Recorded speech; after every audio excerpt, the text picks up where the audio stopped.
السلام علیکم ناظرین، میں ہوں آپ کی ہوسٹ سارہ خان اور آپ دیکھ رہے ہیں ہمارا پروگرام قانون کے مطابق۔ ایز یوزول ہمارے آج کے مہمان ہیں سینئر قانون دان advocate high court Rana Shakeel Ahmed. Rana صاحب، ہمارا آج کا پروگرام ہے سیکشن 396 کے بارے میں، تو آپ ہمیں بتائیں اکارڈنگ ٹو لا 396 PPC کیا ہے؟ جی مس سارا، ایکچولی جو سیکشن 396 ہے وہ ریلیٹڈ ٹو ڈکیتی ہے، اور جب آپ ڈکیتی کے دوران مرڈر کرتے ہیں تو اس سیکشن کو یا اس جرم کو جو سیکشن ریلیٹ کرتا ہے وہ سیکشن 396 ہے۔ رانا صاحب، 396 کے جو انگریڈینٹس ہیں وہ اکارڈنگ ٹو لا کیا ہے؟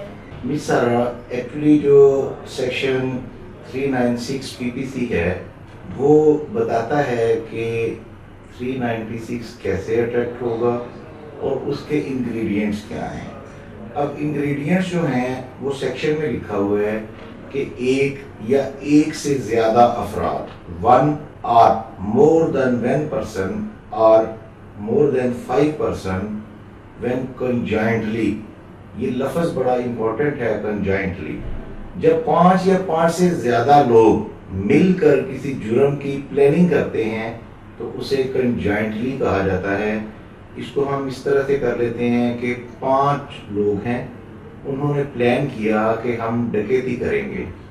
مسٹر اے نے کہا کہ I will provide the weapons، mister B نے کہا I will provide the transport، اور 5 لوگوں نے اپنی اپنی لائبلٹیز یا اپنی اپنی جو ذمہ داریاں ہیں وہ ایکسیپٹ کی اور مل کر ایک پلاننگ کی، اور اس پلاننگ کے بعد ایک ڈکیتی کی گئی اور ڈکیتی کے دوران مرڈر ہیپن ہو گیا۔ تو جب ان سارے انگریڈینٹس کو ملا کے دیکھا جائے گا تو اس جرم کو سیکشن 396 جو ہے وہ ٹریٹ کرے گا۔ رانا صاحب، ہمیں یہ بتائیں اکارڈنگ ٹو لا یہ بیلیبل ہے یا نان بیلیبل؟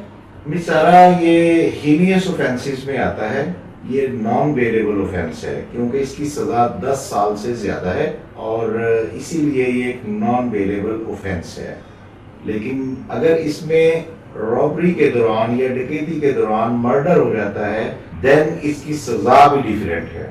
رانا صاحب، ہمیں یہ بتائیں تفتیش کے دوران ملزموں کے ریمانڈ کی ضرورت پیش آتی ہے؟ جی مس سارا، بالکل پولیس اس کا ریمانڈ ضرور لیتی ہے، کیونکہ تفتیش کے دوران آئیو جو اس کا انویسٹیگیشن آفیسر ہوتا ہے اس نے ان ملزمان سے ڈیورنگ دا رابری جو article, gold article, cash, dollar, زیور یا کوئی بھی ایسی چیز جو سنیچ کی گئی ہے وہ ریکور کرنی ہوتی ہے، اس ریکوری کے لیے فزیکل ریمانڈ کی ضرورت پیش آتی ہے، اور اسی لیے جو آئیو ہے وہ اس کے فزیکل ریمانڈ کی عدالت سے استدعا کرتا ہے۔ جی رانا صاحب، ہمیں یہ بتائیں 396 کی کتنی سزا ہوتی ہے؟ جی مس سارا، یہ ڈیپینڈ کرتا ہے آن دا گلٹ۔ بیسیکلی تو یہ سیکشن ڈکیتی ود مرڈر کا ہے۔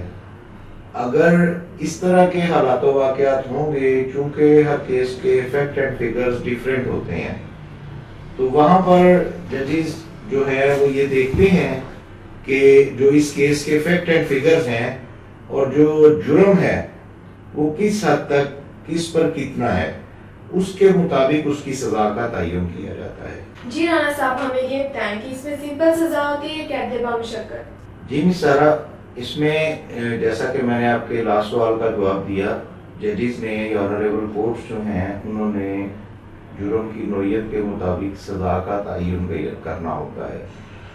جس ملزم کا جتنا سا جرم ہے اس کے مطابق اس کو سزا دی جاتی ہے، اور اگر ججز دیکھتے ہیں کہ جرم اس نوعیت کا ہے کہ اسے قید اور اس کے ساتھ جرمانہ یا قید بمشقت دی جائے تو اس کو اپنے رول کے مطابق، جو FIR میں ملزم کا رول ہوتا ہے، اس رول کے مطابق اس کی سزا کا تعین کیا جاتا ہے۔